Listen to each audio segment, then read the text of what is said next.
sleep study.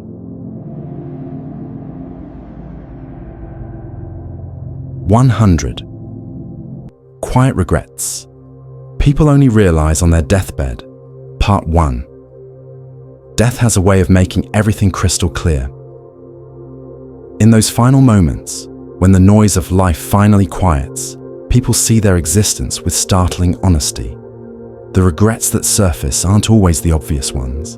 They're not about the big dramatic failures or the spectacular mistakes. Instead, they're quiet whispers of what could have been. Small choices that seemed insignificant at the time, but shaped entire lifetimes. These are the regrets that catch people by surprise.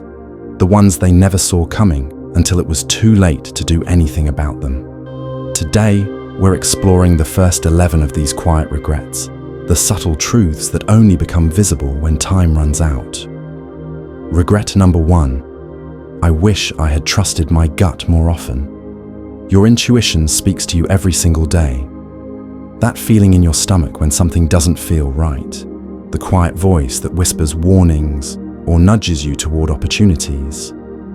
But how often do you actually listen? Most people spend their lives overriding their instincts, choosing logic over intuition, other people's opinions over their own inner knowing. Sarah spent 40 years in a career that looked perfect on paper, good salary, impressive title, respect from colleagues.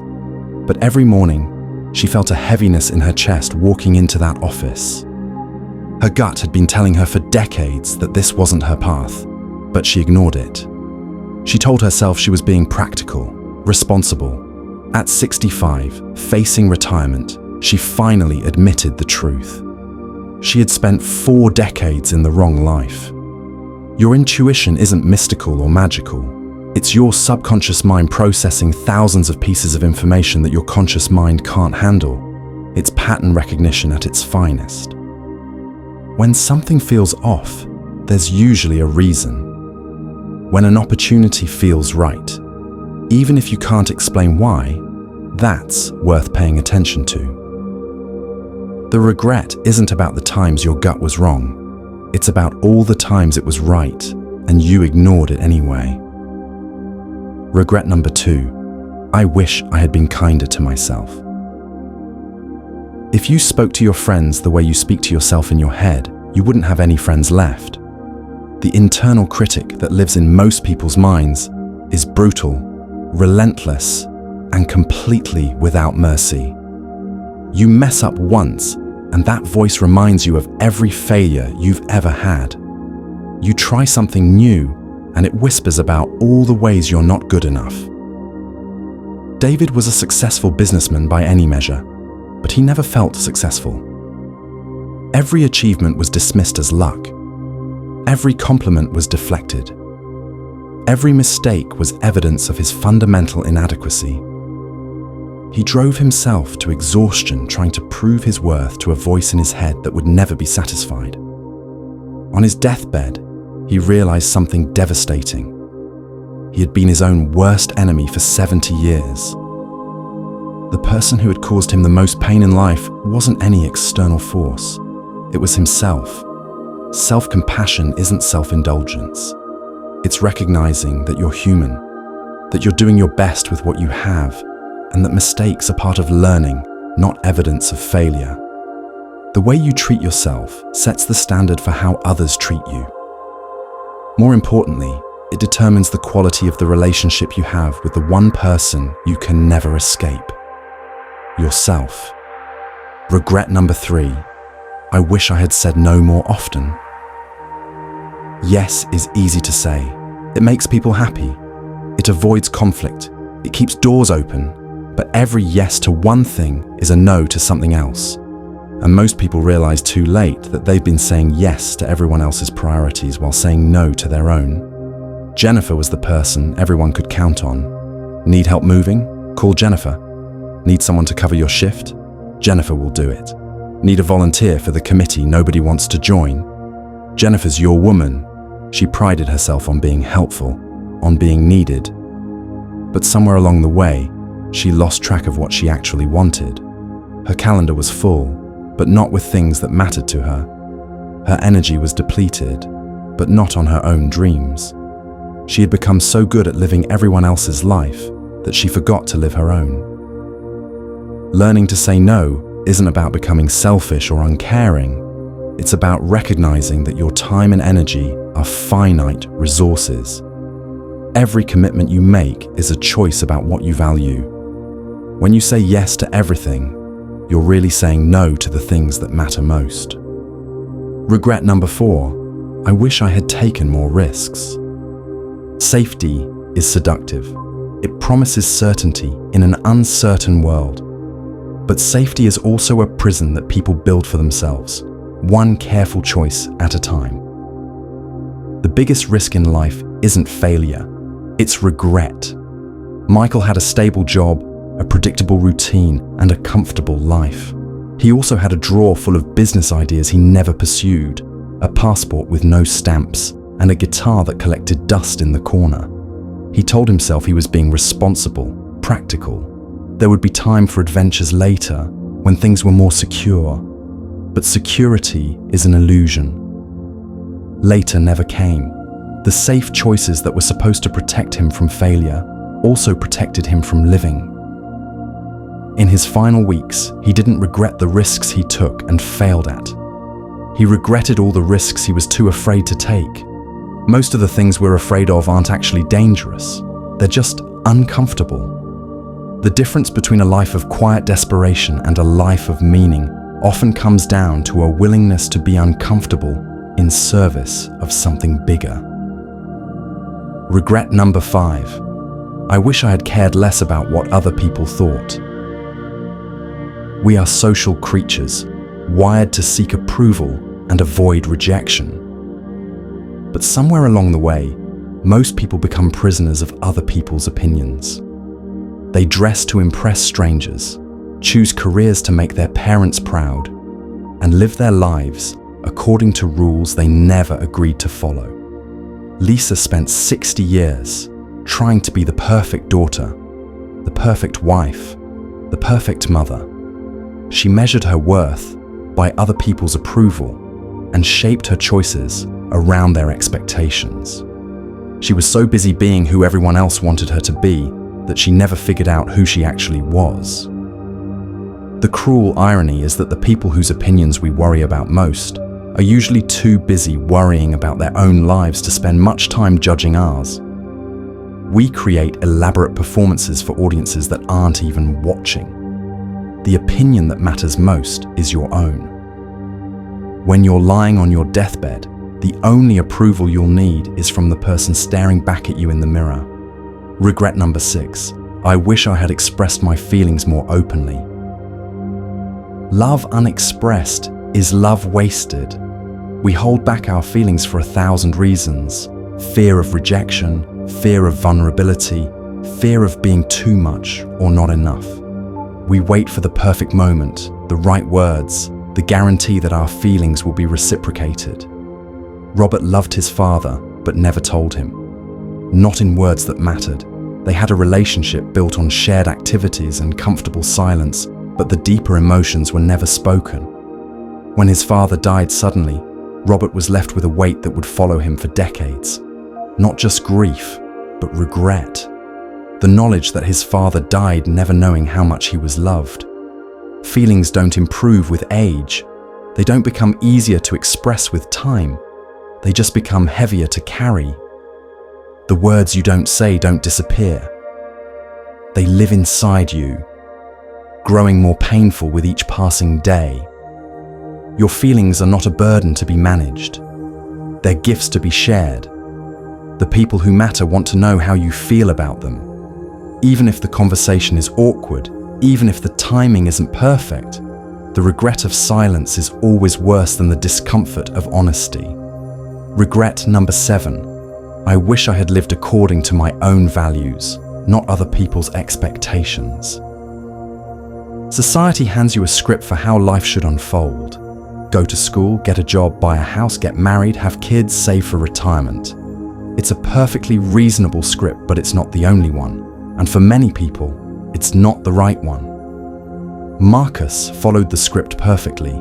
He went to law school because his family expected it, married the woman his mother approved of, bought the house in the right neighborhood. From the outside, his life looked successful. From the inside, it felt like wearing clothes that didn't fit. His values were creativity, adventure, and meaningful work. But he had built a life around security, status, and other people's definitions of success. By the time he realized the mismatch, he felt too invested to change course. The sunk cost of a life lived for others kept him trapped in the existence that felt increasingly hollow. Your values are your compass. They tell you what direction to move when life gets confusing, but they only work if you actually follow them. Living according to other people's values is like trying to navigate with someone else's map. You might reach a destination, but it won't be the one you actually wanted to visit. Regret number 8. I wish I had prioritized experiences over possessions. We live in a culture that equates stuff with success. The bigger house, the newer car, the latest gadget.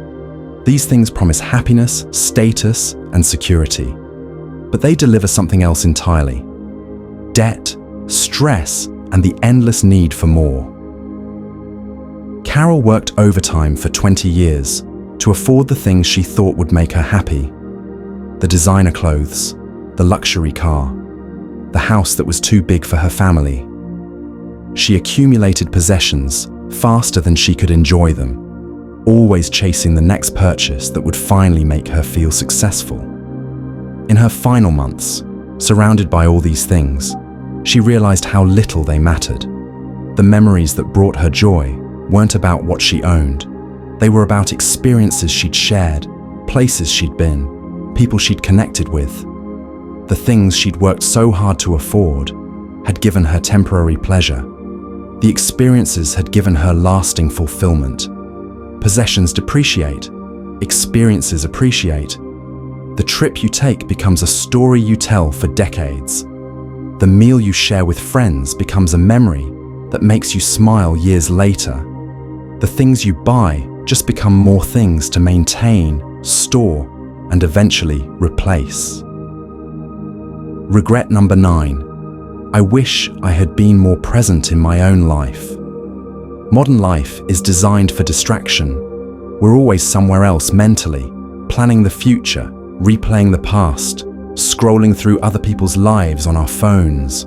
We become tourists in our own existence, observing our lives instead of actually living them. James spent most of his life in his head.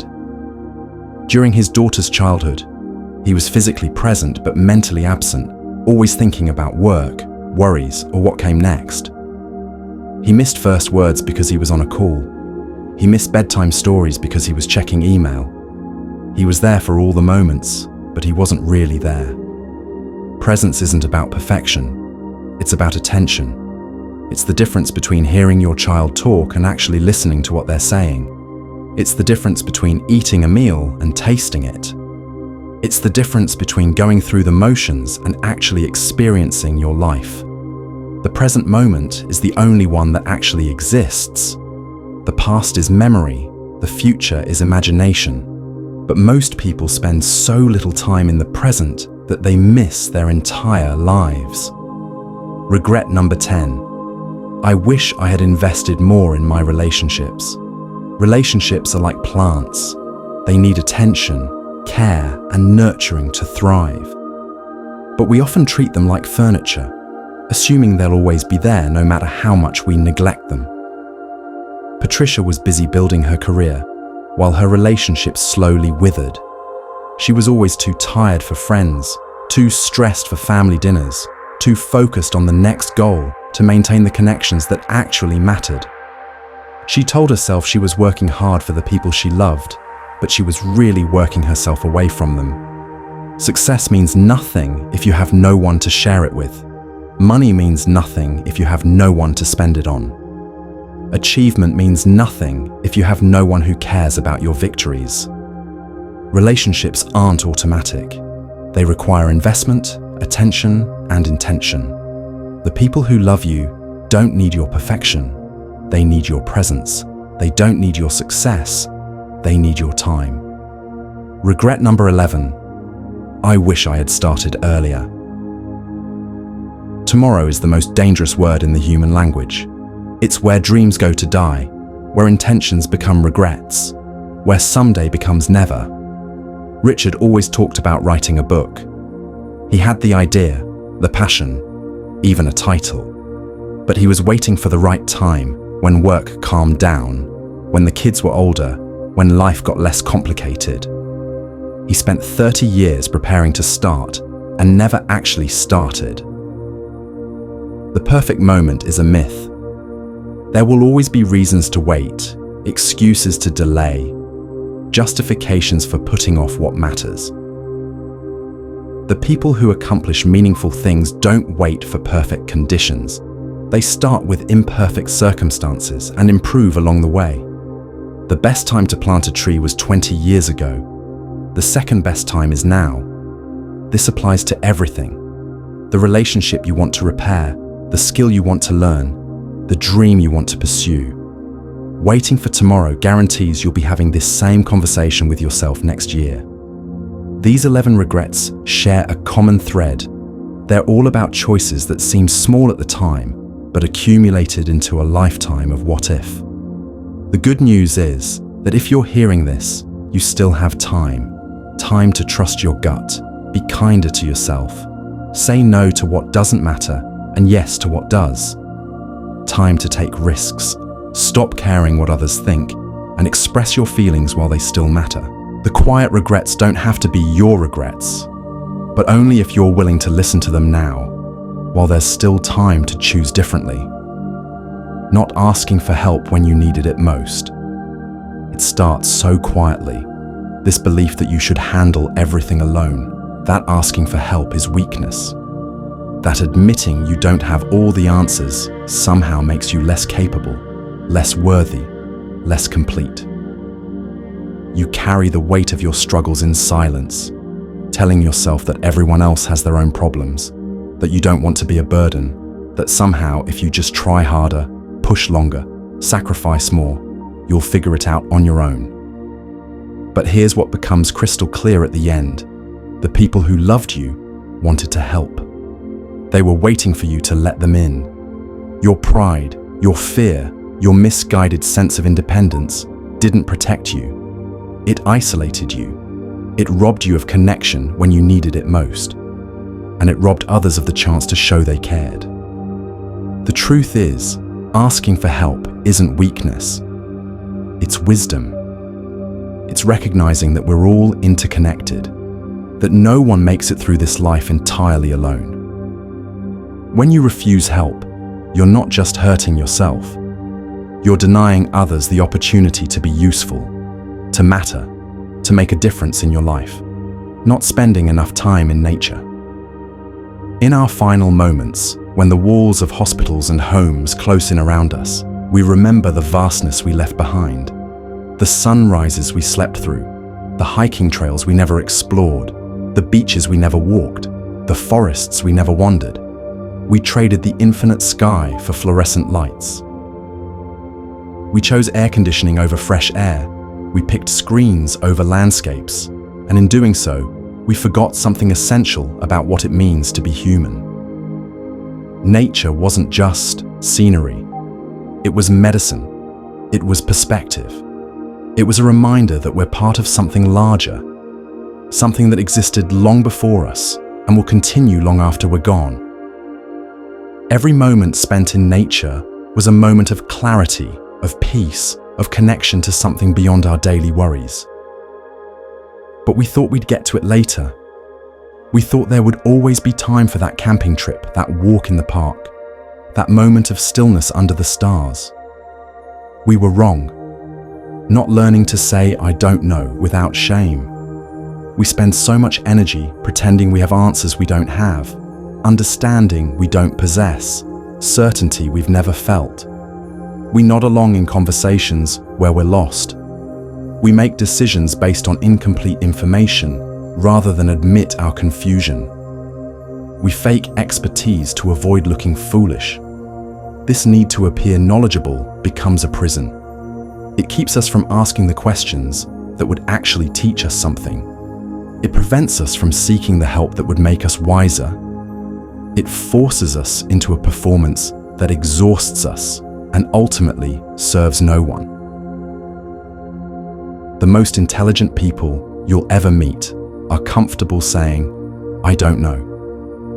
They understand that ignorance acknowledged is the first step toward wisdom.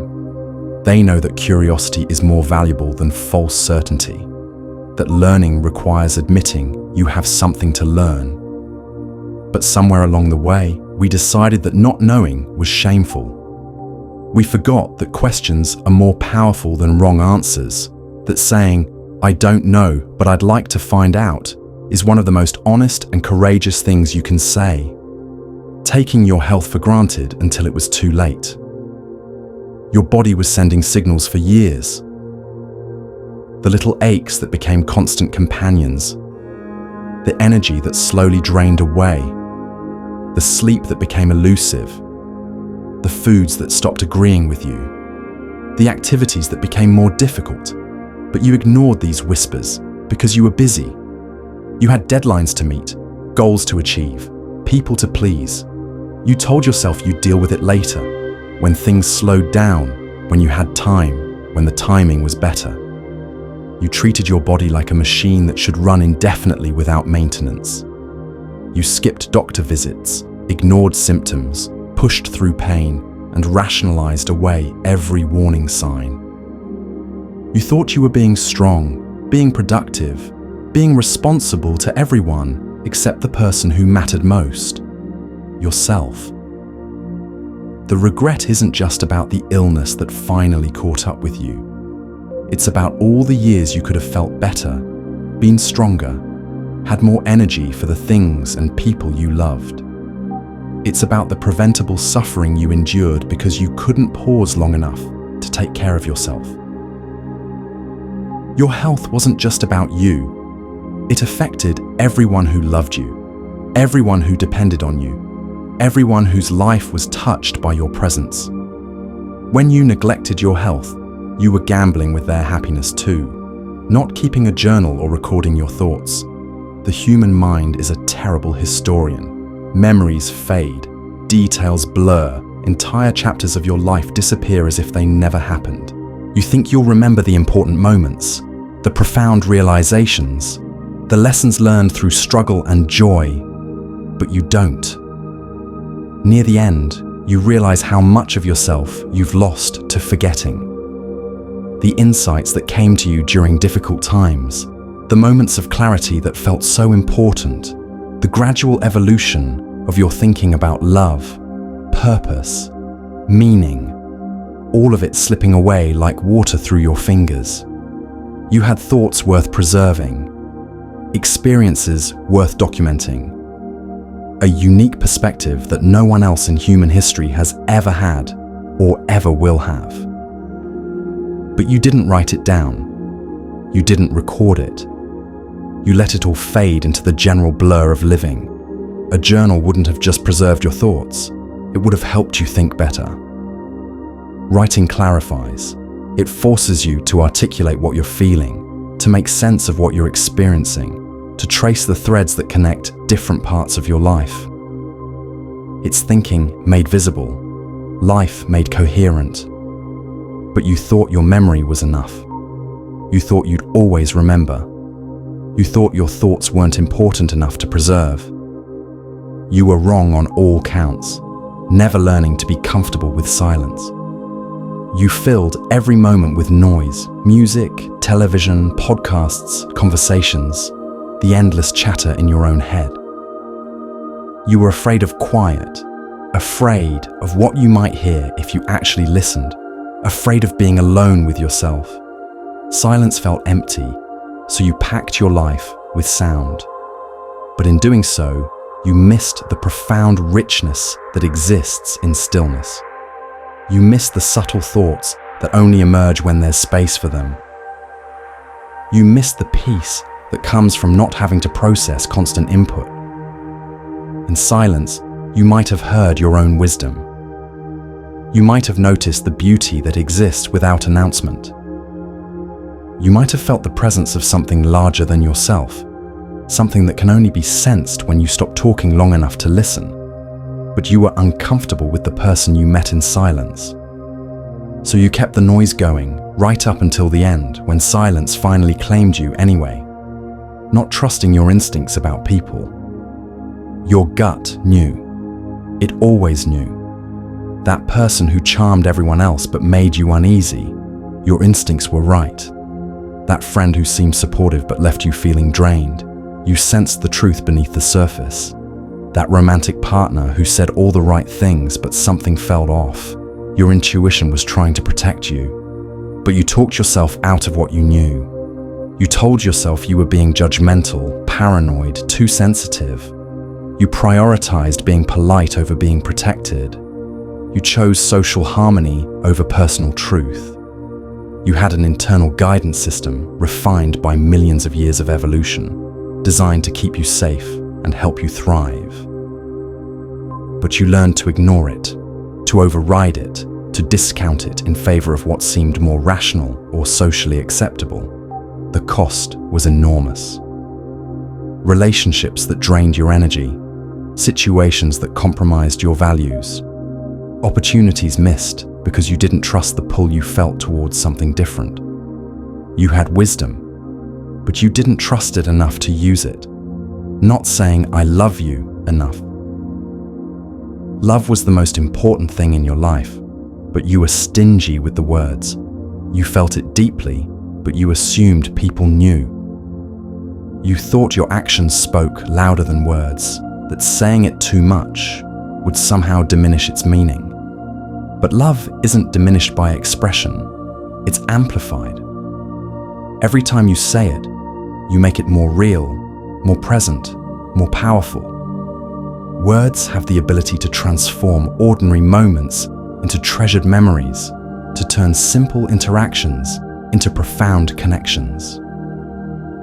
You thought there would always be more chances to say it, more birthdays, more holidays, more quiet moments when the timing felt perfect.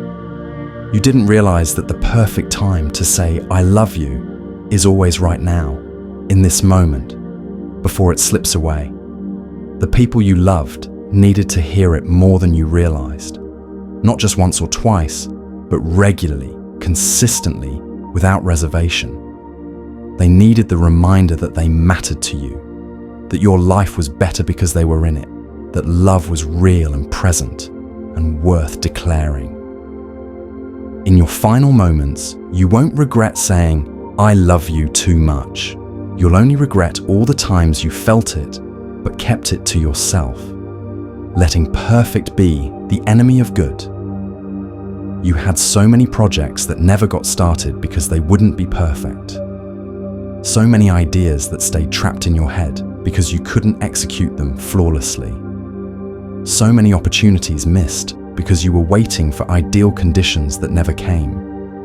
You thought perfectionism was about high standards, but really it was about fear.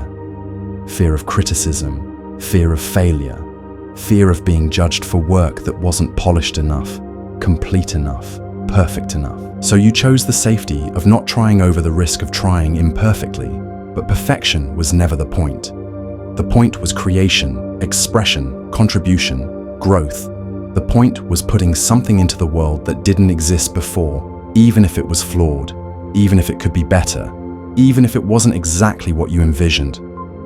You robbed yourself of the joy of making things. You robbed others of the gifts you might have shared.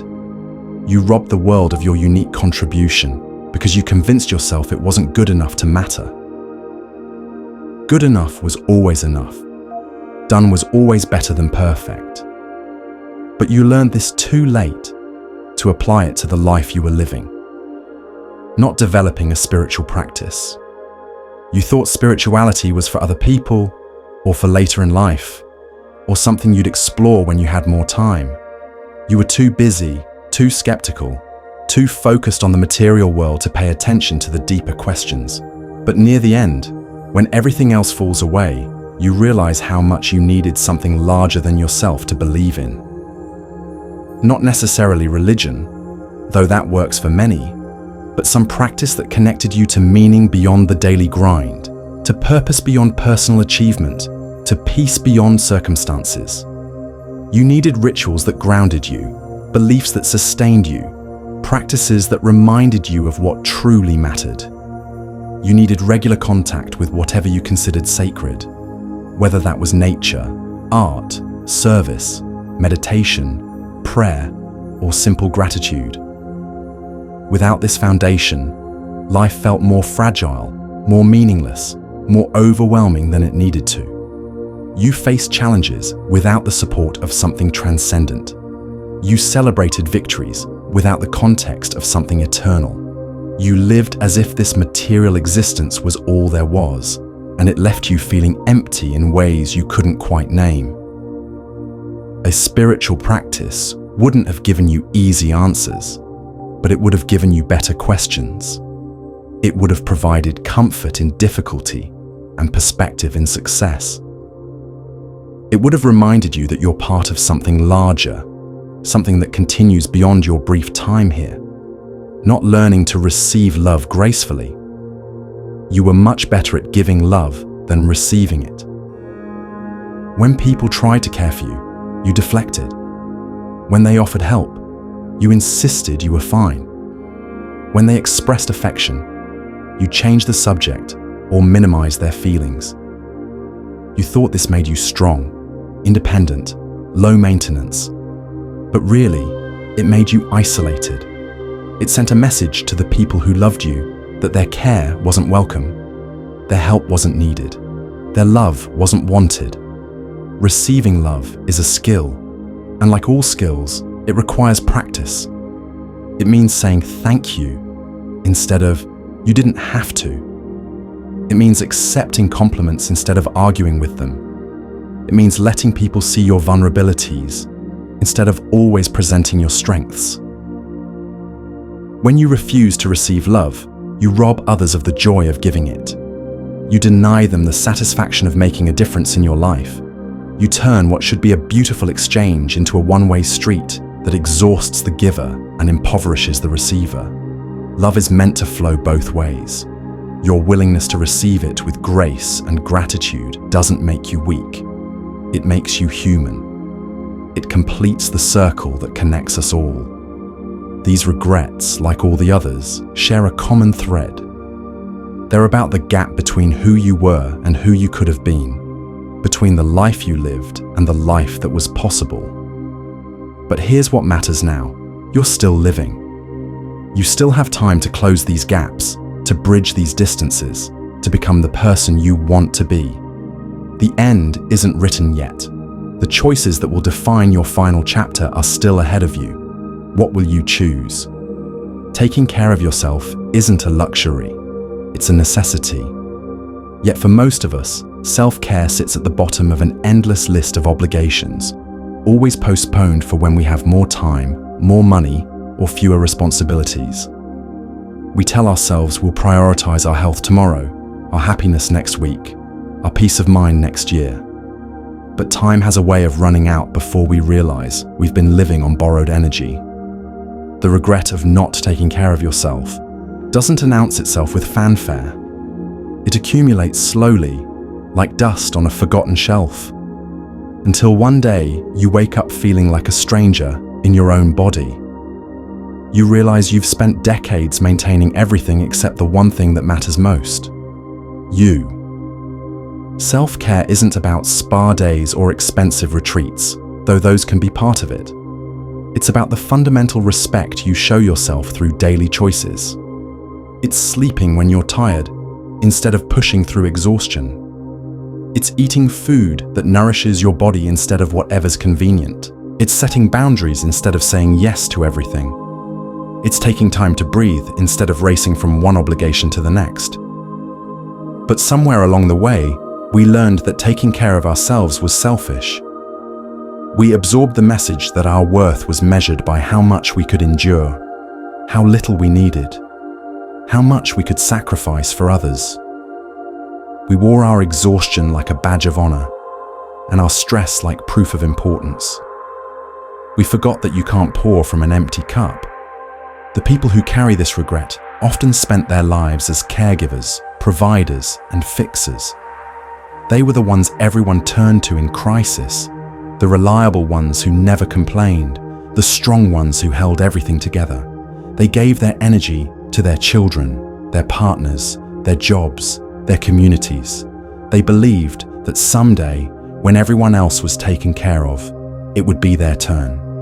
But that day rarely comes on its own. There's always another crisis, another person in need, another reason to put yourself last. The pattern becomes so ingrained that self-care starts to feel foreign, almost uncomfortable. You forget what it feels like to prioritize your own needs without guilt. The physical toll reveals itself first. Your body, ignored for years, begins to break down in ways that can't be reversed. Chronic stress becomes chronic illness. Sleepless nights become insomnia. Poor eating habits become diabetes or heart disease. The aches and pains you dismissed as normal aging turn out to be the result of decades of neglect. But the emotional and mental toll runs even deeper. When you don't take care of yourself, you lose touch with who you are beneath all the roles you play. You become so focused on meeting everyone else's expectations that you forget your own dreams, your own interests, your own voice. You wake up one day feeling empty, not because you haven't accomplished enough, but because you haven't lived enough. The regret intensifies when you realize how your neglect of yourself affected the very people you were trying to help. Children learn what they see, and if they watched you constantly sacrifice your well-being for others, they learn that their worth depends on how much they can endure. Partners who wanted to support you felt helpless watching you refuse help. Friends who cared about you felt shut out when you insisted you were fine while clearly struggling. Self-care isn't just about you. It's about modeling for others what it looks like to value yourself. It's about showing up as your best self rather than your most depleted self. It's about recognizing that taking care of yourself isn't taking away from others. It's ensuring you have something meaningful to give. The regret also encompasses all the small pleasures that were sacrificed in the name of productivity or duty. The books that went unread, the hobbies that were abandoned, the friendships that were neglected because there was always something more important to do. These might seem trivial compared to major life decisions, but they're the threads that weave together a life of fulfillment. Mental health in particular carries a special weight in this regret. For generations, emotional well-being was seen as a luxury rather than a necessity. People pushed through depression, anxiety, and trauma without seeking help, believing that strength meant suffering in silence. They didn't realize that mental health is just as important as physical health, and that asking for help is a sign of wisdom, not weakness. The regret extends to not learning how to manage stress, how to process emotions, how to communicate needs effectively. These aren't skills we're born with, but many people never prioritized learning them. They spent their lives feeling overwhelmed, reactive, and emotionally exhausted, not knowing there were tools and techniques that could have made everything easier. Financial self-care is another dimension often overlooked. This isn't just about making more money, but about making conscious choices with the money you have. It's about not working yourself into the ground for a paycheck while neglecting the wealth of time, health, and relationships. It's about understanding that financial security includes investing in your well-being, not just your bank account. The people who escape this regret understand that self-care is not a destination but a practice.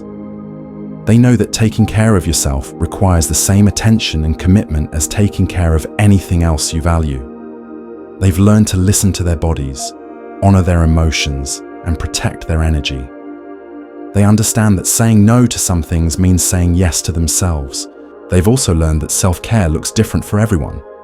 For some, it's the discipline of regular exercise and healthy eating. For others, It's the courage to set boundaries and prioritize rest. For many, it's the wisdom to seek therapy, take medication, or ask for help when needed. There's no one-size-fits-all approach, but there is a universal need to treat yourself with the same compassion you'd show a good friend. These individuals recognize that self-care isn't selfish, it's strategic. They understand that they can't give what they don't have, and that taking care of themselves enables them to show up more fully for the people and causes they care about. They've learned to see their well-being as a foundation rather than an afterthought. Self-care also means being honest about your limitations and working within them rather than constantly pushing against them. It means recognizing that you're human, not superhuman, and that accepting help is a strength, not a weakness. It means understanding that rest is productive, that pleasure is important, and that your needs matter. The practice of self-care often requires unlearning deeply ingrained patterns of self-neglect. It means challenging the voice that says you don't deserve care, that your needs don't matter, that everyone else comes first. It means developing a relationship with yourself based on kindness rather than criticism, support rather than judgment. But here's what makes this regret particularly poignant. It's often held by the most caring, generous people. These are individuals who spent their lives lifting others up while forgetting to tend to their own foundation. They gave so much love to others while being harsh and demanding with themselves. They were their own worst critics while being everyone else's biggest supporters. The tragedy isn't just what they missed out on personally, but what the world missed out on when these caring people burned themselves out. Imagine how much more they could have contributed if they had sustained themselves properly. Imagine the wisdom they could have shared, the energy they could have brought, the example they could have set if they had learned to care for themselves as well as they cared for others. Yet even in this regret lies a gift for those who witness it. It's a reminder that taking care of yourself isn't optional, it's essential. It's an invitation to redefine what it means to be strong, to be caring, to be valuable. True strength includes the wisdom to rest. True caring includes caring for yourself. True value includes valuing your own well-being. The people who learn this lesson while there's still time often become the most balanced, fulfilled individuals. They discover that when you take care of yourself, you don't become selfish, you become sustainable. You don't love others less, you love more effectively. You don't accomplish less. You accomplish what matters most without sacrificing everything else. As we move forward in our lives, we can carry this lesson with us. We can choose to see self-care not as an indulgence, but as a responsibility. We can model for others what it looks like to treat yourself with respect and compassion. We can break the cycle of self-neglect and create a new pattern of sustainable well-being. Your future self is counting on the choices you make today. The way you treat your body, your mind, your heart, and your spirit now determines not just how long you live, but how fully you live. The question isn't whether you have time for self-care, it's whether you can afford not to make time for it. Because in the end, taking care of yourself isn't just about you. It's about everyone whose life you touch, everyone who loves you, and everyone who needs you to show up as your best, most sustainable self. 100. Quiet regrets. People only realize on their deathbed. Part 4. When we think about regret, we often imagine the big moments. The marriage that ended. The career that never started. The words we wish we could take back. But some of the deepest regrets aren't about what happened. They're about what never was. They're about the small compromises we made so gradually that we didn't even notice ourselves disappearing. The truth is, the most painful regrets aren't always the obvious ones. They're the quiet ones, the patterns we accepted, the boundaries we never set, the dreams we convinced ourselves were unrealistic. These are the regrets that whisper rather than scream, but their silence makes them no less devastating. Not learning to receive. Most of us spend our lives focused on giving. We give our time, our energy, our attention, our love. We pride ourselves on being the ones others can count on. But somewhere along the way, we forget how to receive. We deflect compliments. We refuse help. We minimize our own needs until asking for anything feels selfish. Learning to receive isn't about becoming entitled or demanding. It's about recognizing that when you constantly give but never receive, you're not being generous. You're being afraid. Afraid that if people see your needs, they'll leave. Afraid that your worth is tied to what you provide rather than who you are. The regret isn't that you gave too much. It's that you never learned the grace of accepting. You never experienced the deep connection that comes when someone offers you something meaningful and you allow yourself to truly take it in. You never discovered that receiving well is actually a gift to the giver, a way of honoring their desire to contribute to your life. Caring too much about what strangers think. We waste enormous amounts of mental energy worrying about the opinions of people who don't know us, don't love us, and whose lives we'll never touch in any meaningful way. We edit ourselves for audiences that don't matter. We make decisions based on the imagined judgment of people we'll never see again. The regret isn't that you cared about others' opinions.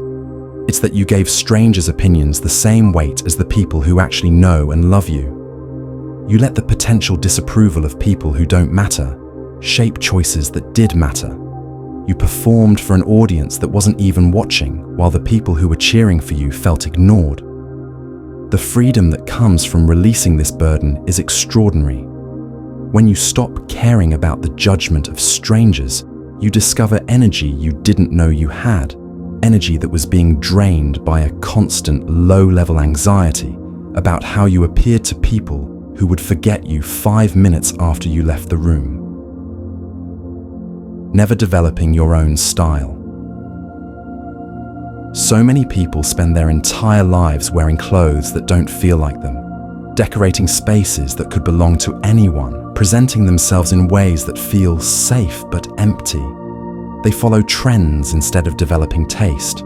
They copy what others do instead of discovering what they love. This isn't about fashion or home decor. It's about the deeper regret of never developing your own aesthetic, your own way of moving through the world. It's about playing it so safe that you never discovered what beauty means to you personally. You never learned what colors make you feel alive, what textures bring you comfort, what environments help you think clearly.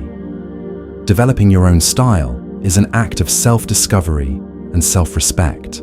It's saying that your preferences matter enough to explore them. It's believing that the world benefits when you show up as yourself, rather than as a diluted version of what you think you should be. Not taking your physical health seriously until it was too late. The body gives us warnings. It tells us when we're pushing too hard, eating poorly, sitting too much, ignoring our need for movement or rest. But we're so good at overriding these signals that we forget they're there to help us. The regret isn't that you didn't become an athlete or achieve some impossible standard of fitness.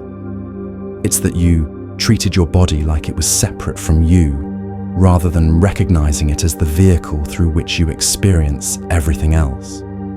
You ignored its needs until they became demands. You took its resilience for granted until it started breaking down. Taking your physical health seriously doesn't mean becoming obsessed with perfection.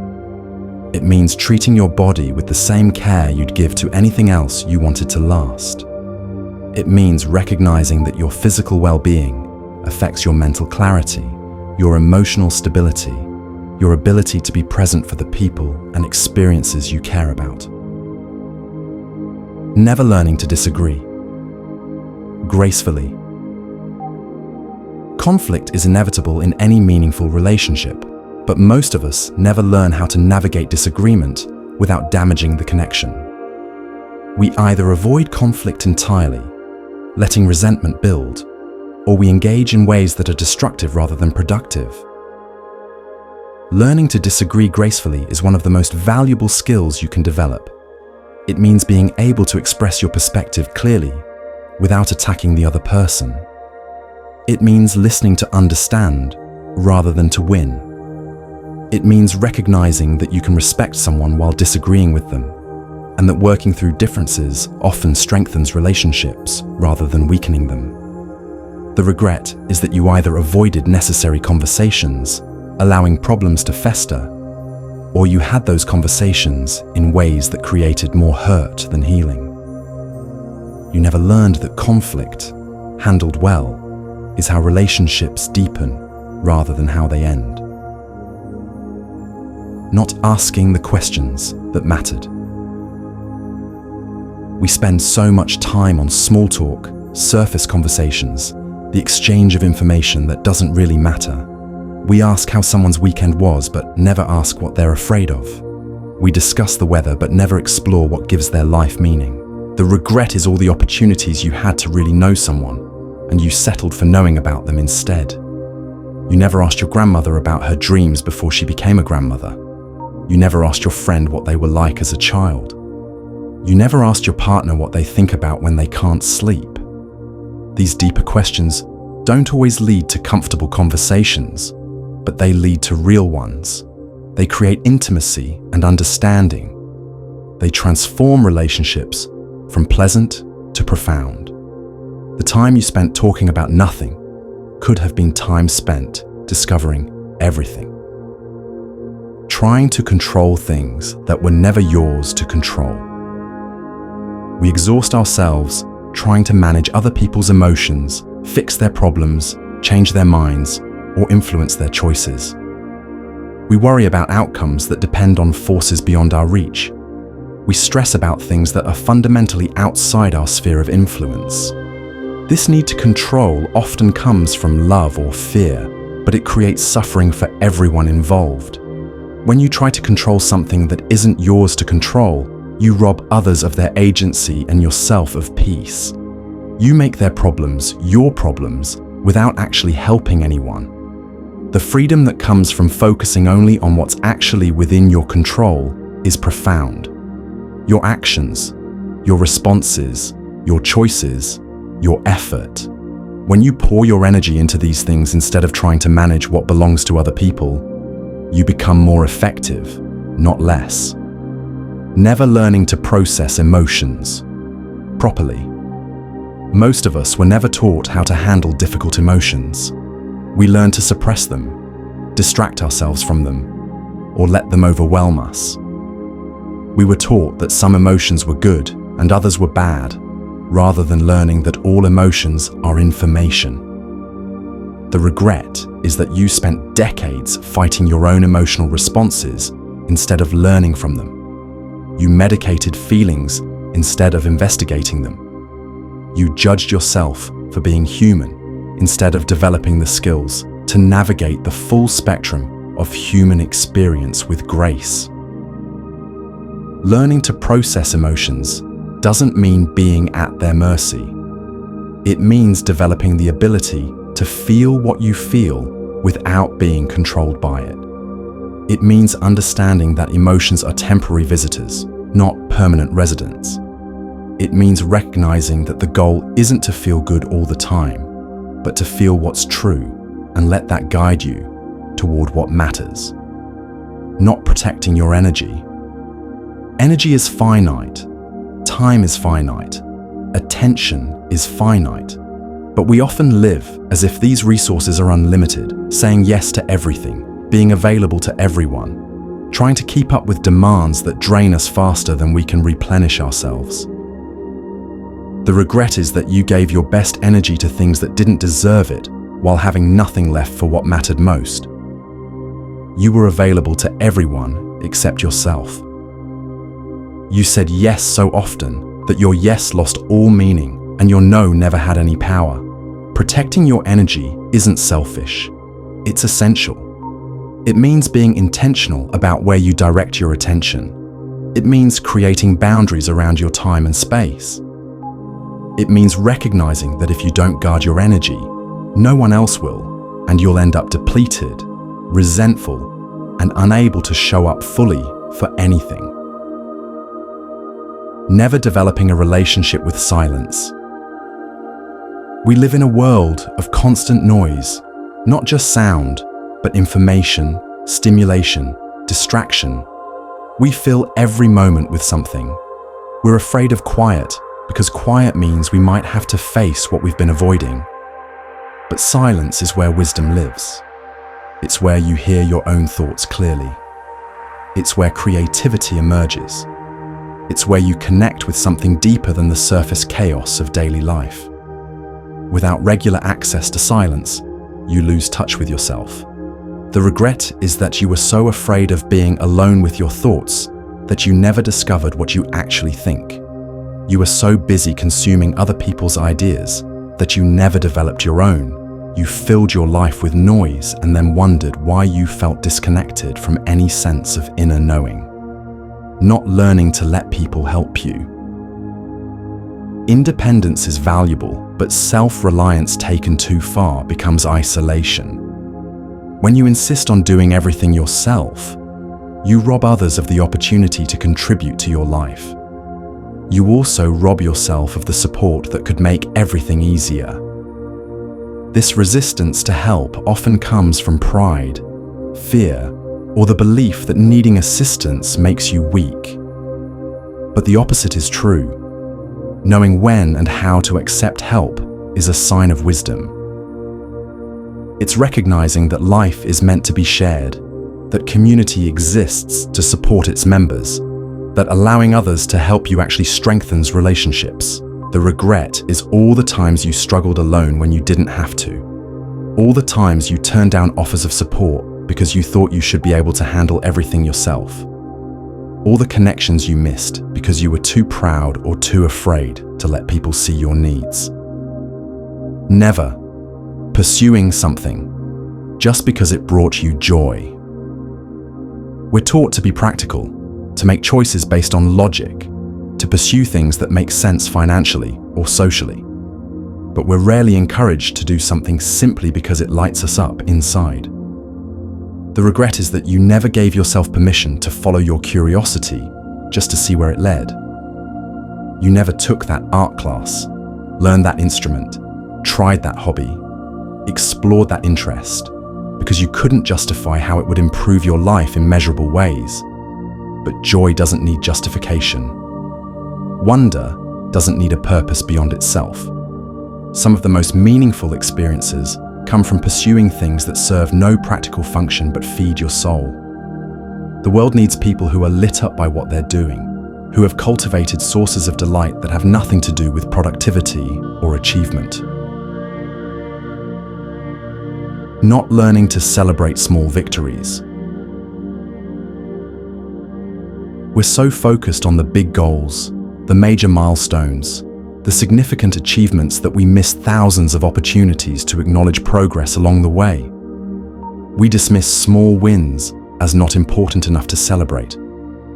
But small victories are what most of life is made of. The conversation that went well, the day you chose growth over comfort, the moment you stood up for yourself, the time you tried something new. These moments deserve recognition because they're building blocks of the larger life you're creating. The regret is that you spent so much time waiting for something big enough to warrant celebration that you missed the chance to appreciate the small steps that made the big things possible. You made your happiness conditional on achievements that were always just out of reach instead of finding joy in the progress you were making every day. Never learning to forgive yourself. We extend compassion to others that we rarely give ourselves. We understand that people make mistakes, that growth requires failure, that being human means being imperfect. But when it comes to our own errors, we become merciless judges. Self-forgiveness isn't about lowering standards or avoiding accountability. It's about recognizing that punishing yourself indefinitely for past mistakes doesn't help anyone. It doesn't undo what happened, and it doesn't prevent future errors.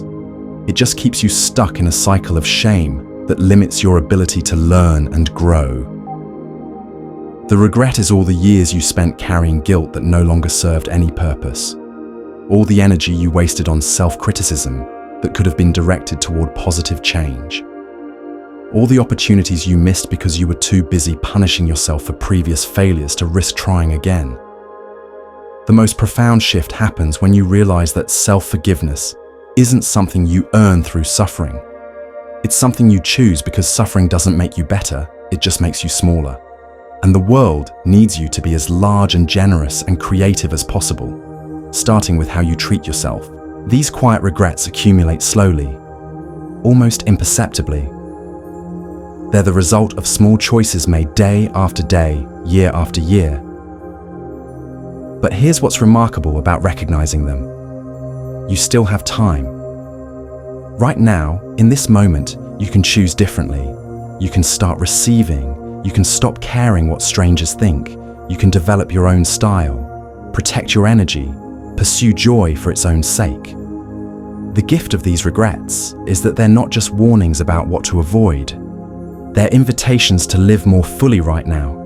They're reminders that the small choices matter just as much as the big ones, and that a life of intention and consciousness is built one moment at a time.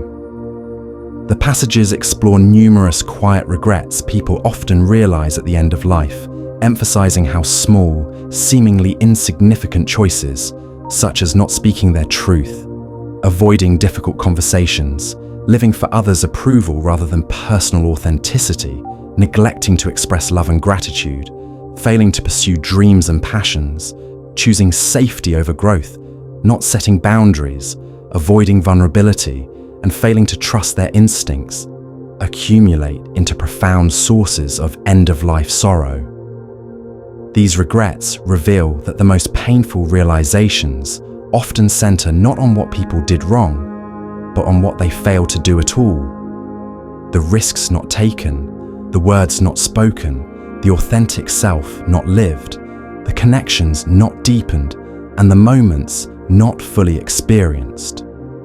When facing mortality, people consistently discover that external achievements, material possessions, and others' opinions matter far less than they believed, while relationships, personal growth, authenticity, and presence matter infinitely more.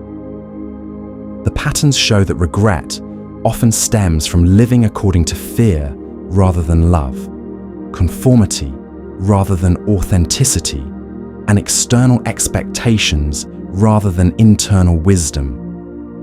The overarching message underscores the critical importance of conscious, intentional living now, recognizing that these end-of-life insights serve as profound invitations to realign priorities immediately, embrace vulnerability and authentic self-expression, practice deep self-compassion, pursue what brings genuine joy and meaning, cultivate and cherish relationships, trust personal instincts, take meaningful risks, and make choices from a place of love rather than fear, while there is still precious time to live fully and without regret. Part 6. The Psychology of Invisible Control. What if I told you that everything you think you know about your choices, your beliefs, and even your reality could be shaped by forces you never see coming? We've explored the power of cognitive biases and how they bend perception. We've examined the subtle ways influence creeps into our decisions. But now we venture into something darker, something that operates in the shadows of consciousness itself.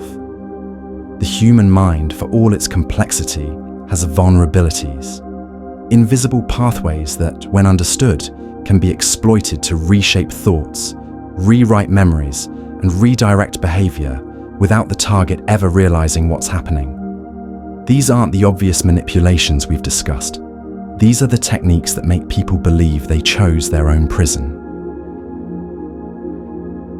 The architecture of invisible influence. At the deepest level, control isn't about force. It's about making someone want what you want them to want. It's about creating a reality so carefully constructed that questioning it feels impossible. Consider this. Every day, your brain processes millions of pieces of information, but you're only consciously aware of a tiny fraction. The rest operates below the surface, quietly shaping your emotions, decisions, and beliefs. This hidden processing is where the most dangerous manipulation occurs. Think about how a song can instantly transport you to a specific memory, complete with emotions you haven't felt in years. Or how certain colors make you feel energetic, while others calm you down. Your brain is constantly responding to stimuli you don't consciously notice, creating associations and triggering responses that feel automatic. This is the foundation of invisible control. By understanding how the unconscious mind works, skilled manipulators can plant ideas, shift moods, and guide behavior without their targets ever knowing they're being influenced. The illusion of choice.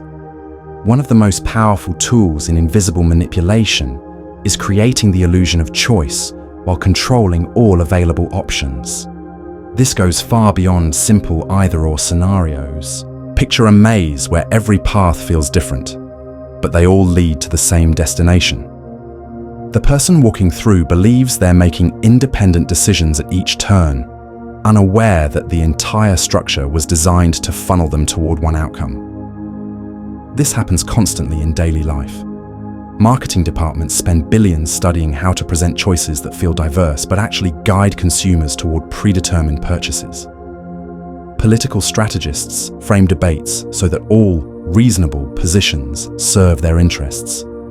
Even social media algorithms create the illusion of discovering content while actually feeding users carefully curated information designed to maximize engagement. The key is that the manipulation happens at the level of option design, not choice restriction. People feel free because they can choose, but their freedom is an illusion because someone else determined what they could choose from. Environmental programming. Your environment programs your behavior in ways you rarely notice. This isn't just about obvious things like music affecting mood or lighting influencing energy levels. It's about how every aspect of your surroundings sends signals to your unconscious mind. Consider how casinos operate. There are no clocks or windows, creating a timeless bubble where hours pass unnoticed. The carpet patterns are deliberately chaotic, encouraging people to look up at the more orderly gaming machines. The maze-like layout makes it easy to wander toward games, but difficult to find exits. Even the oxygen levels are carefully controlled to maintain alertness without creating fatigue. None of this feels like manipulation to the person inside. It just feels like a place designed for entertainment. But every detail has been engineered to influence behavior in specific ways. This environmental programming extends far beyond casinos. Retail stores use music tempo to control shopping pace. Restaurants adjust lighting and seating to influence how long customers stay. Workplaces design spaces to encourage certain types of interaction while discouraging others. The most sophisticated environmental manipulation creates feelings that seem to arise naturally. You feel creative in one space, focused in another, relaxed in a third. But these feelings aren't accidents. They're the result of careful design meant to guide your state of mind and subsequent behavior. The power of collective belief. Perhaps the most invisible form of control comes from collective belief systems that become so normalized they're never questioned. These aren't formal ideologies or religions, but the background assumptions that entire societies accept without examination. Think about concepts like normal working hours, or appropriate behavior, or common sense. These feel like natural facts about the world, but they're actually collective agreements that could be different. When enough people accept something as obviously true, it becomes incredibly difficult for individuals to question it without feeling like they're rejecting reality itself. This is why the most effective long-term manipulation focuses on shifting cultural norms rather than controlling individual decisions. Change what people consider normal, and you change their behavior without them even realizing anything has changed. Consider how ideas about success, beauty, relationships, or even happiness have shifted over decades. These changes didn't happen through force or obvious persuasion. They emerged through countless small influences: media representations, social modeling, educational emphasis, economic incentives, until new norms felt natural and inevitable. The genius of this approach is that it feels like personal growth or social progress rather than manipulation. People believe they're becoming more enlightened or sophisticated, not that they're being programmed to think differently. Memory as a weapon. Memory isn't a recording device. It's a reconstruction process that happens every time you remember something. And this reconstruction can be influenced, altered, or even completely fabricated without the person realizing their memories have been changed. Every time you recall an event, your brain rebuilds it from fragments. These fragments can be contaminated by new information, emotions from the present moment, or suggestions from others. Over time, false details become integrated so seamlessly that they feel as real as anything that actually happened. This makes memory one of the most powerful tools for invisible manipulation. By carefully introducing new information or emotional associations, it's possible to alter someone's past without them knowing it, not through dramatic false memory implantation, but through subtle shifts that accumulate over time.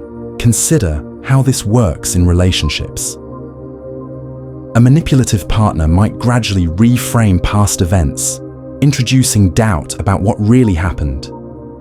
"Are you sure I said that? I remember it differently.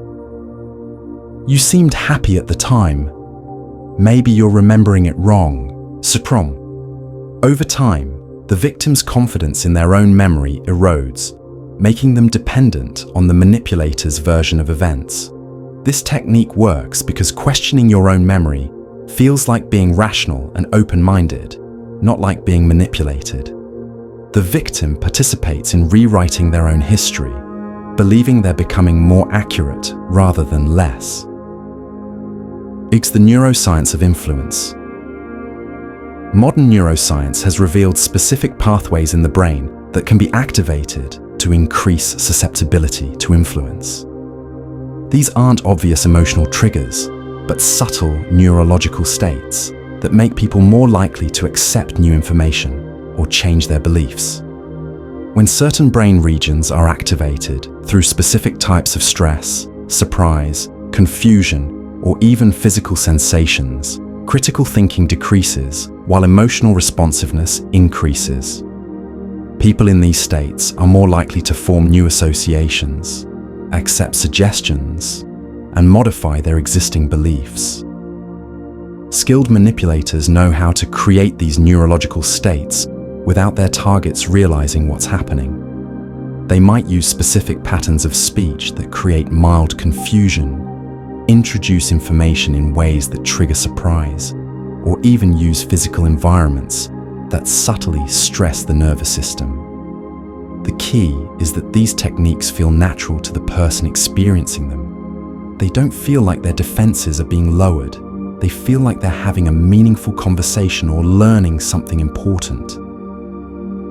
Digital age amplification technology has amplified invisible manipulation to unprecedented levels.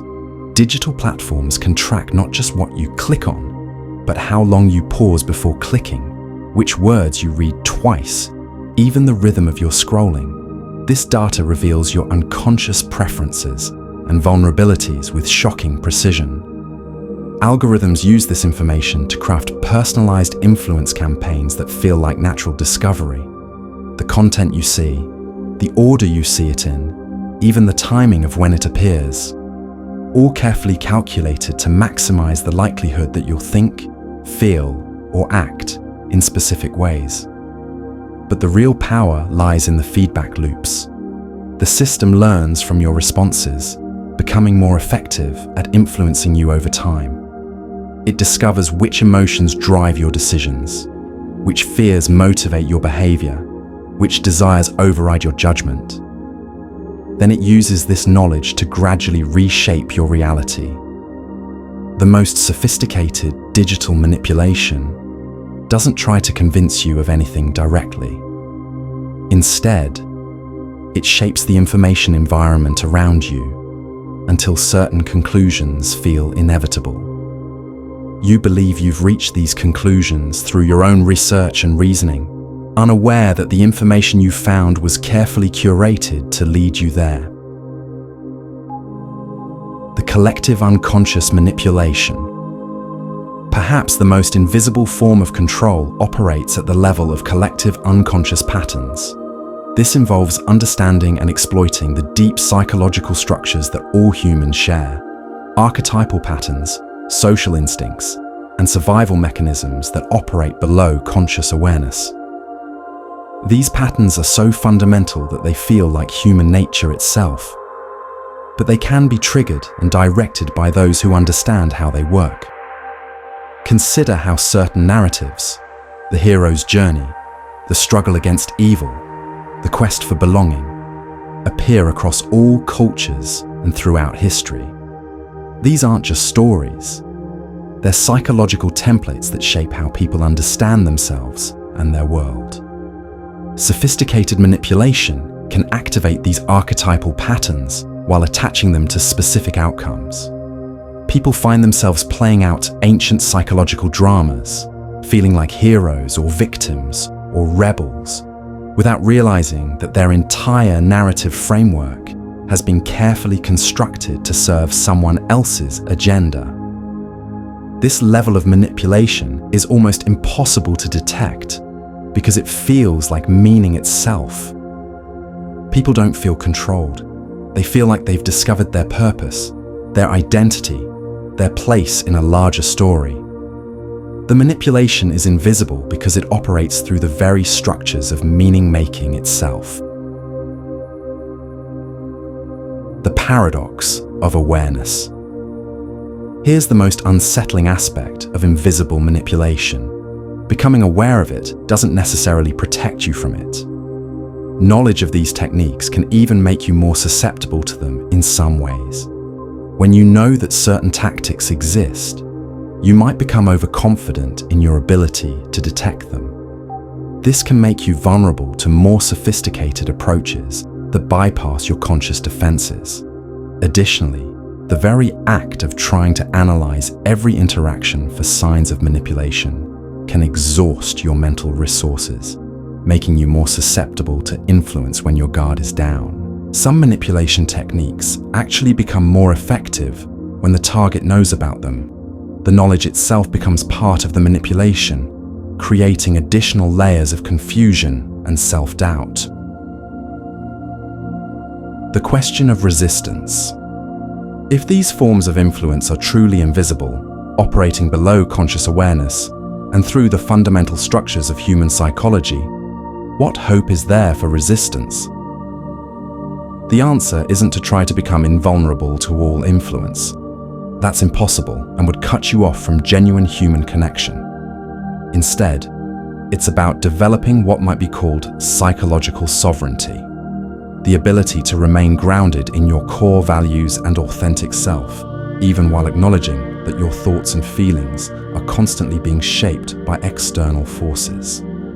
This requires a kind of meta-awareness, not just being conscious of your thoughts, but being conscious of the process by which your thoughts form. Not just knowing what you believe, but understanding how and why you came to believe it. It means developing comfort with uncertainty, since one of the primary ways manipulation works is by offering false certainty in exchange for autonomy.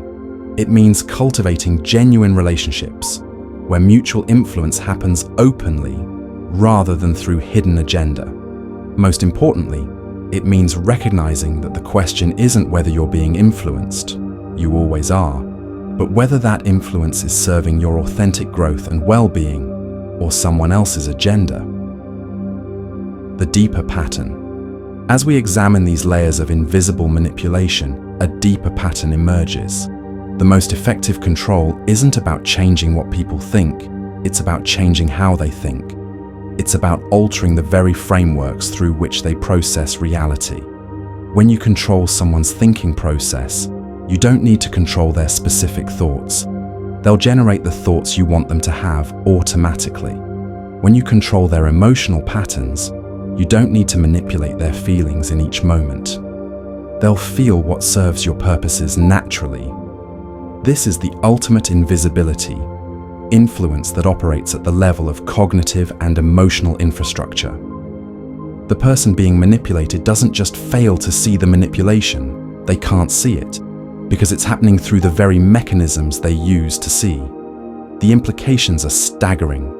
In a world where these techniques exist and are constantly being refined, the nature of free will itself becomes questionable. Not in some abstract philosophical sense, but in the practical sense of whether the choices you make each day are genuinely your own. Yet perhaps this awareness, unsettling as it is, contains its own form of liberation. When you truly understand how invisible influence works, not just intellectually, but viscerally, you begin to develop a different relationship with your own mind. You become less attached to your thoughts and feelings as definitive truths, and more capable of observing them as phenomena that arise from complex interactions between your inner nature and external influences. This doesn't make you immune to manipulation, but it does make you more resilient. It creates space between the stimulus and your response, space where choice, genuine choice, becomes possible again. The most invisible control operates by making you forget that you have this space, this fundamental capacity to observe and choose. Remembering it and learning to inhabit it more fully may be the deepest form of freedom available in a world of invisible influence. The manipulation continues to evolve, becoming more sophisticated with each passing day, but so too can our capacity to recognize it, understand it, and maintain our authentic humanity in its presence. The question isn't whether we can escape influence entirely. We can't. The question is whether we can remain genuinely ourselves while navigating a world where invisible forces constantly shape the landscape of thought and feeling. In this light, the most important skill isn't the ability to resist all influence, but the wisdom to discern which influences serve life, growth, and authentic connection, and which serve only the agenda of those who would control us from the shadows. The invisible war for human consciousness continues. The battlefield is your mind. The question is, who's really in control? Part 7. The invisible web of subtle manipulation. By now, you've seen the blatant forms of psychological manipulation, the obvious tricks that prey on fear, guilt, and desperation. But the most dangerous manipulations aren't the ones you can see coming. They're the invisible threads woven so carefully into the fabric of everyday life that you never even realize you're being controlled. These are the subtle techniques that don't announce themselves, the quiet whispers that reshape your thoughts without you ever hearing them, the architecture of invisible influence. True psychological control doesn't scream, it doesn't demand. Instead, it creates environments where the desired thoughts and behaviors feel natural, even inevitable. Consider how a master manipulator doesn't tell you what to think. They simply arrange the conditions so that their preferred conclusions seem like your own brilliant insights. This is environmental manipulation at its finest. The temperature of a room, the lighting, the background music, even the scent in the air, all of these can be calibrated to influence your emotional state and decision-making capacity. Casinos perfect this art, creating timeless spaces with no clocks, no windows, and carefully designed lighting that keeps you alert and gambling long past rational judgment. But it goes deeper than physical environments. The information environment around you is just as carefully curated. The articles you see, the conversations you overhear, the casual comments from friends. All of these can be strategically placed to plant ideas that will later bloom into what you believe are your own thoughts. The slow burn of gradual conditioning. The most effective psychological manipulation happens so slowly that you adapt to it without noticing. It's like the fable of the frog in boiling water. If the temperature rises gradually enough, the frog never jumps out. This principle applies to human psychology in terrifying ways. Consider how toxic relationships often develop. The manipulation doesn't start with obvious abuse. Instead, it begins with small boundary violations that seem almost reasonable. A partner who checks your phone because they care about you. A boss who asks you to stay late just this once for the team.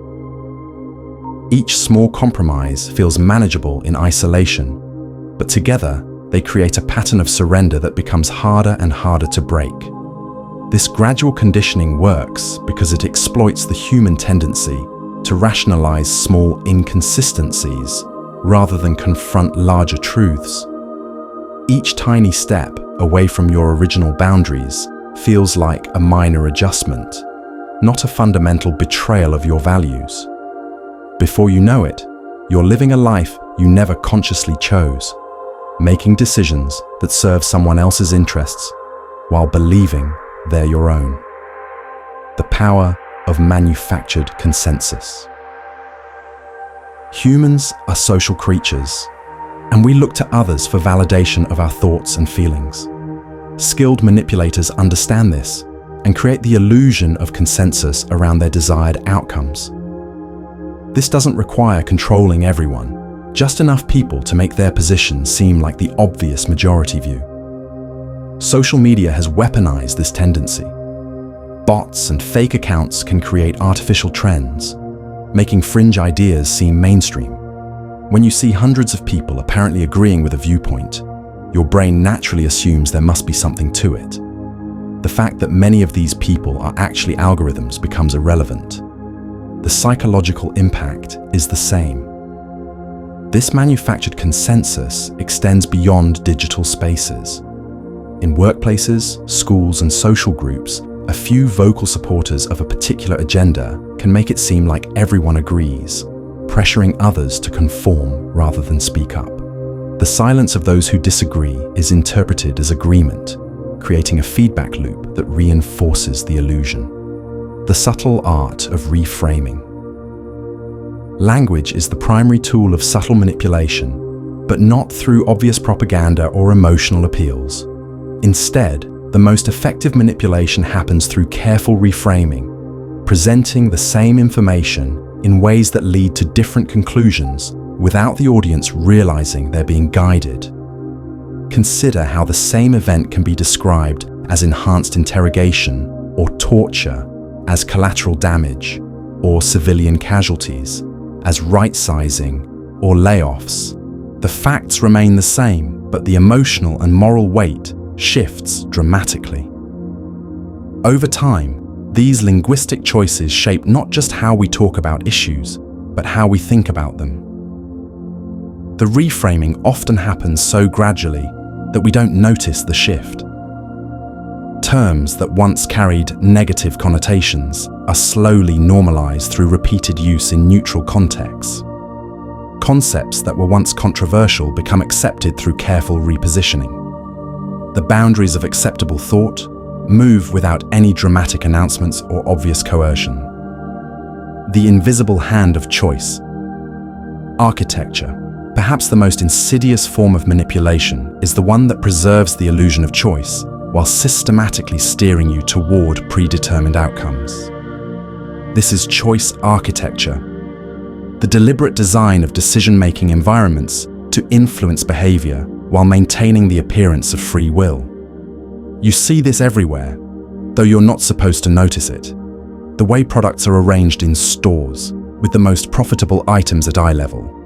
The default settings on software that benefit the company while requiring effort to change. The way questions are ordered on surveys to prime certain responses. The structure of menus that make some options seem more appealing than others.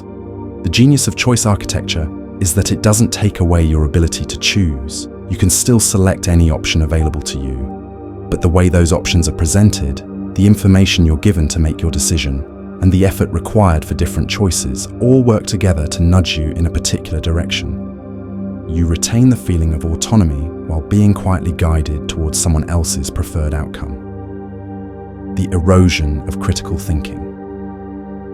Subtle manipulation works best when people lose the ability to recognize it. This requires a gradual erosion of critical thinking skills, replacing careful analysis with emotional reactions and mental shortcuts. The process is so gradual that each generation adapts to a slightly lower standard of intellectual rigor, never noticing the overall decline. Information overload plays a crucial role in this process. When people are bombarded with more data than they can possibly process, they start relying on simplified heuristics and trusted authorities rather than doing their own analysis.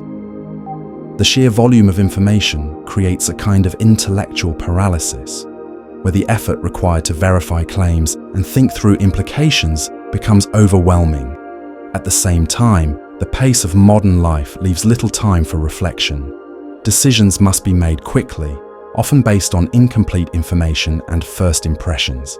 This creates an environment where manipulation through emotional triggers and social pressure becomes more effective than logical argumentation. The network effect of influence. Modern manipulation operates through networks rather than direct control. Instead of one authority figure telling you what to think, you're influenced by a web of seemingly independent sources that all happen to reinforce the same messages. Your friend shares an article, your colleague mentions a statistic, you see a news story that confirms what you've been hearing. Each source feels independent, but together they create an overwhelming impression of truth. This network effect is particularly powerful because it mimics how we naturally learn and form beliefs. We rarely change our minds based on a single source of information. Instead, we accumulate evidence from multiple sources over time, gradually shifting our perspective as the weight of evidence grows. Manipulators who understand this can seed the same core messages across multiple channels, creating the appearance of independent verification, while actually orchestrating a coordinated influence campaign. The network approach also makes the manipulation harder to detect and counter. There's no single source to challenge, no obvious propaganda to reject. Instead, there are dozens of small influences, each seemingly reasonable in isolation, that combine to create a powerful current of thought and behavior. The psychology of incremental surrender. Perhaps the most chilling aspect of subtle manipulation is how it trains people to surrender their agency in small increments. Each time you accept a boundary violation, ignore your instincts, or defer to external pressure, you make it easier to do so again. The psychological muscle of resistance atrophies from lack of use. This process is self-reinforcing. As people become more compliant, they start to identify with their compliance. They tell themselves stories about why their surrender was actually wise, why resistance would have been foolish or selfish. They begin to see their malleability as a virtue rather than a vulnerability. The end result is a population that has been trained to manipulate itself. People internalize the messages they've been fed and become their own enforcers. They police their own thoughts, suppress their own doubts, and rationalize their own exploitation. The external manipulator becomes unnecessary because the internal one has taken over. The illusion of informed choice. Modern manipulation often works by providing people with carefully curated information and then allowing them to draw their own conclusions. This preserves the feeling of intellectual autonomy while ensuring that the available data points in only one direction. People feel like they're making informed decisions because they have access to information, but they don't realize how selective that information is. This technique is particularly effective because it flatters people's intelligence while exploiting their cognitive limitations.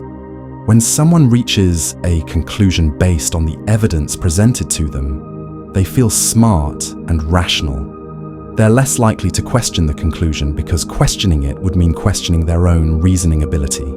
The manipulation happens in the curation, not in the conclusion. By controlling what information people see, in what order they see it, and how it's framed, manipulators can guide people toward predetermined conclusions while maintaining the illusion that those conclusions were reached independently. The weaponization of empathy. One of the most sophisticated forms of modern manipulation involves weaponizing natural human empathy and compassion. Instead of appealing to greed or fear, these techniques make people feel like resistance would be cruel or selfish. They frame compliance as kindness and questioning as harm. This approach is particularly effective because it makes people feel good about being manipulated. They're not being controlled. They're being compassionate. They're not surrendering their judgment. They're showing they care about others. The manipulation becomes a source of moral satisfaction rather than psychological discomfort. The technique works by identifying genuine problems and real suffering, then presenting a specific solution as the only morally acceptable response. Any questioning of the solution is reframed as callousness towards the suffering. The complexity of the issue is reduced to a simple binary. You either care enough to support the prescribed action, or you don't care at all. Breaking free from the invisible web. Recognizing subtle manipulation is the first step toward resisting it. But recognition alone isn't enough. These techniques are designed to feel natural and reasonable, to align with your existing values and beliefs. Fighting them requires developing new mental habits and safeguards. The most important defense is cultivating genuine critical thinking, not just the ability to analyze information, but the habit of questioning your own assumptions and emotional reactions. When you find yourself strongly agreeing with something, ask why. When you feel pressured to act quickly, slow down. When everyone around you seems to agree, look for dissenting voices. Pay attention to your environment and how it might be shaping your thoughts. Notice when you're being given limited choices and ask what options aren't being presented. Be suspicious of information that confirms what you already believe and seek out perspectives that challenge your assumptions. Most importantly, remember that your thoughts and beliefs are valuable. They're worth protecting, worth questioning, and worth defending against those who would reshape them for their own purposes. The invisible web of manipulation relies on your unconscious participation. Once you become conscious of it, you can begin to untangle yourself from its threads. The battle for your mind isn't fought with dramatic confrontations or obvious propaganda. It's fought in the quiet moments when you decide whether to think for yourself or let others do your thinking for you. In a world full of invisible influence, the simple act of independent thought becomes a radical form of resistance. 100. Quiet regrets. People only realize on their deathbed, Part 8. We've explored the subtle, yet powerful ways our minds are shaped and influenced, how our thoughts can be molded without our awareness, and how critical thinking becomes our shield against manipulation. But there's another layer to this story, one that cuts even deeper into the human experience. Because sometimes, the most profound manipulations aren't external at all. Sometimes they come from within. The stories we tell ourselves become the prisons we live in. Every day, without realizing it, we engage in a form of self-manipulation that's more powerful than any external influence. We craft narratives about who we are, what we're capable of, and what we deserve. These stories feel true because we authored them, but they're often built on foundations as shaky as any propaganda campaign. Consider the story of limitation. How many people reach their final days realizing they spent decades telling themselves they weren't smart enough, brave enough, or worthy enough to pursue their dreams? They become their own gaslighters, repeating limiting beliefs until those beliefs calcify into unquestioned truth. The manipulation is complete when you no longer need an external voice to hold you back because your internal voice has learned to do it perfectly. This internal narrative control operates through something psychologists call the confirmation bias feedback loop. Once you believe you're not good at something, you unconsciously seek evidence to support that belief. You remember the failures, forget the successes, and interpret neutral events as confirmation of your inadequacy.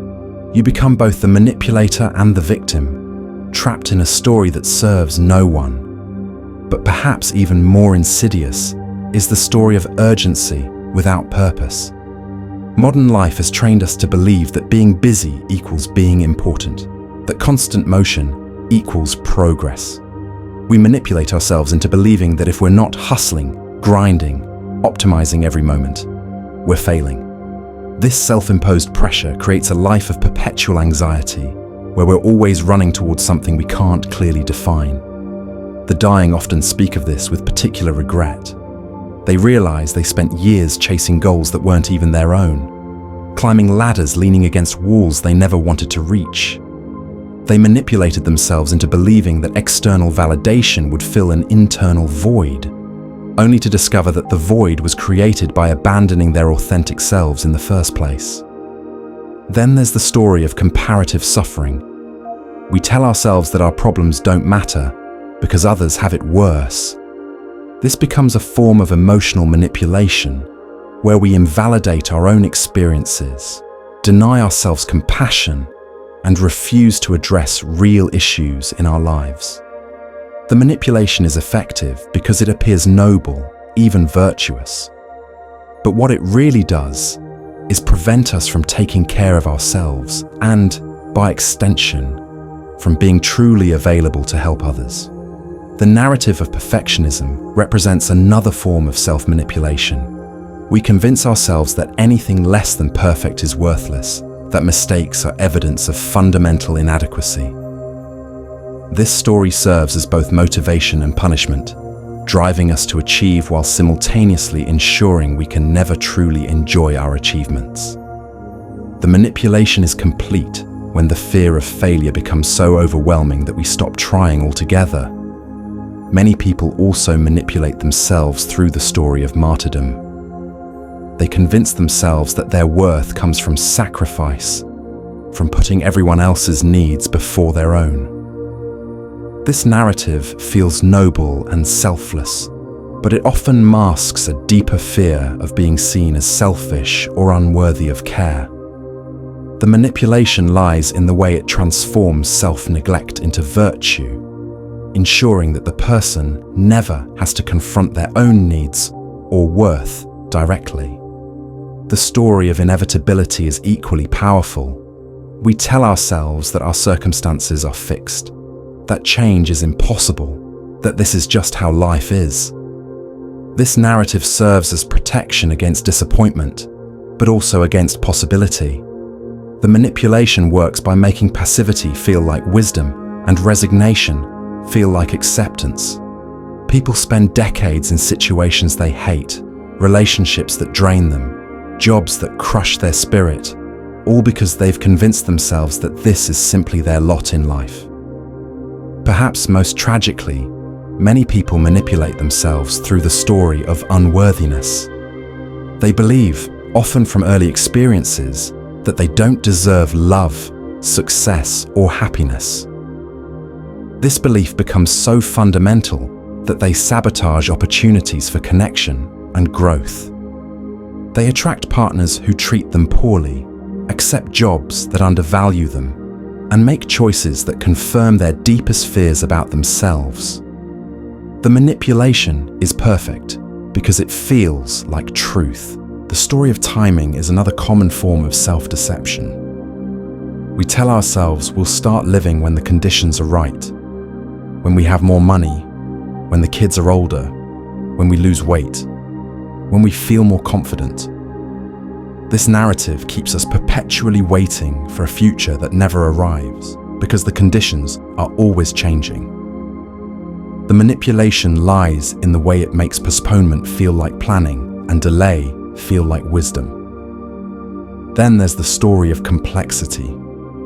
We convince ourselves that our problems are too complicated to solve, that our situations are uniquely difficult, that the solutions that work for others won't work for us.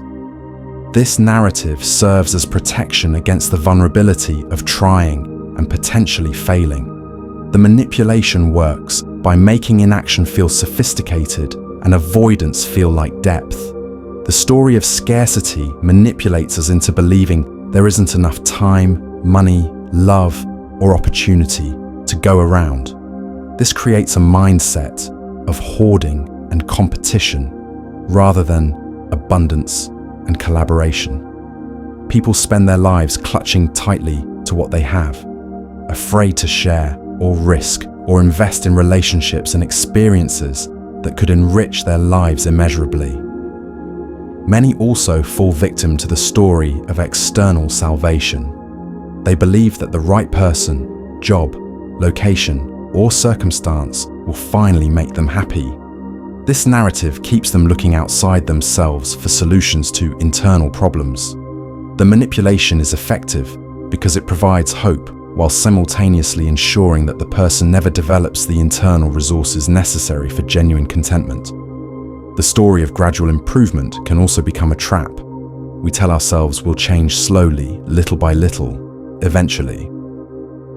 This feels reasonable and sustainable, but it often becomes an excuse for never making significant changes at all. The manipulation lies in the way it makes stagnation feel like progress and procrastination feel like patience. Some people manipulate themselves through the story of uniqueness. They believe their problems are so special, their circumstances so unusual, that normal advice doesn't apply to them. This narrative protects the ego but prevents learning and growth. It makes them immune to help while feeling intellectually superior to those who might offer it. The story of past determination is equally limiting. People convince themselves that because something didn't work before, it will never work. They allow past failures to dictate future possibilities, creating a self-fulfilling prophecy of limitation. The manipulation works by making pessimism feel like realism and giving up feel like wisdom. Perhaps most subtly, many people manipulate themselves through the story of contentment. They convince themselves they're happy with less than they truly want, that their dreams were unrealistic, that settling is a sign of maturity. This narrative protects against disappointment, but also against the vulnerability of hoping for more. The power of these internal narratives lies in their invisibility. Unlike external manipulation, which we can potentially recognize and resist, self-manipulation feels like our own thoughts. We don't question it because we created it. We don't fight it because it feels like us.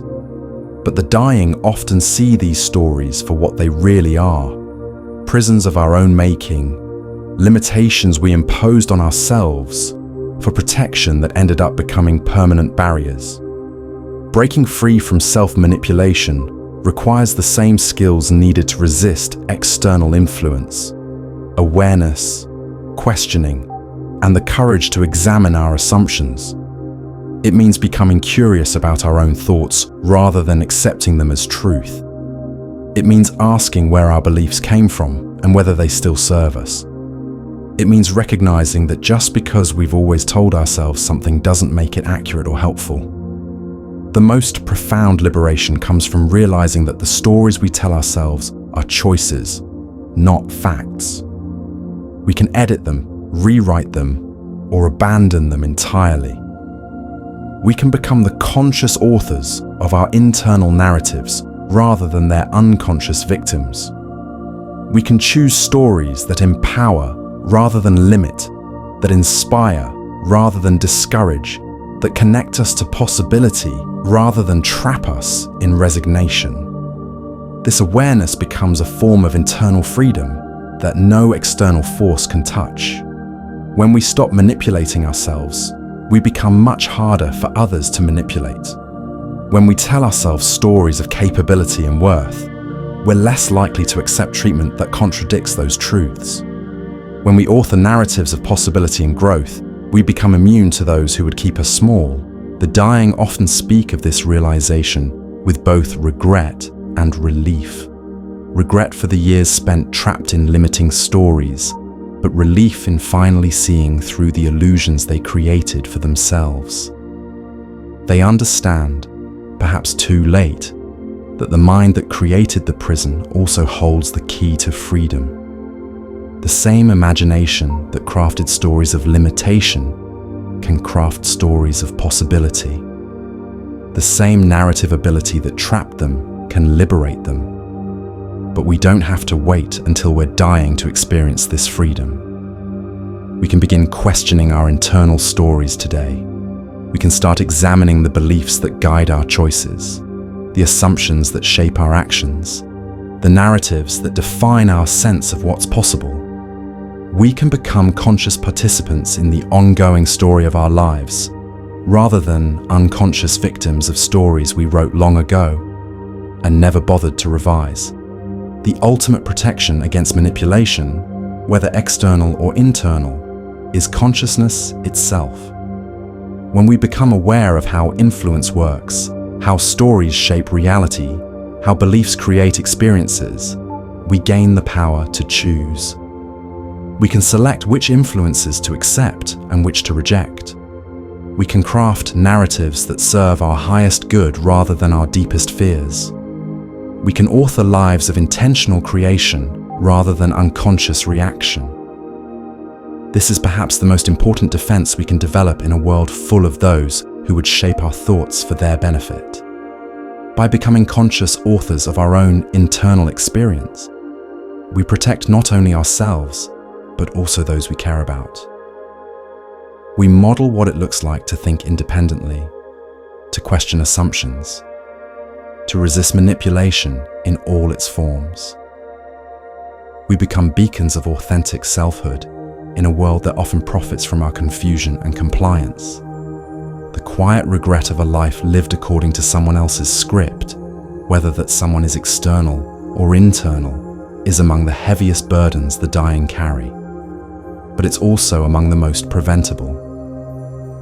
Every day we have the opportunity to examine our thoughts, question our beliefs, and choose our responses. Every moment offers the chance to break free from old patterns and create new possibilities. The price of this freedom is vigilance, the willingness to continuously examine our own minds with the same skepticism we apply to outside influences. But the reward is a life lived on our own terms, according to our own values, in service of our own authentic vision of what it means to be fully human. In a world of manipulation and influence, this conscious authorship of our own experience becomes the ultimate act of rebellion and the deepest form of integrity. Looking at these quiet regrets that people only realize on their deathbed, the patterns are clear and the weight is undeniable. These aren't dramatic failures or catastrophic mistakes. They're the subtle choices we make every day, the opportunities we let slip by, and the fears that keep us small. What makes them so powerful is their universality. They transcend age, culture, and circumstance, reminding us that our deepest regrets aren't usually about what we did, but about what we didn't do. The beauty in recognizing these patterns now is that we still have time to change course, to choose courage over comfort, and to live in alignment with what truly matters. Because in the end, the goal isn't to reach the end of life without regrets. It's to reach it knowing we lived fully, loved deeply, and stayed true to ourselves despite the fear.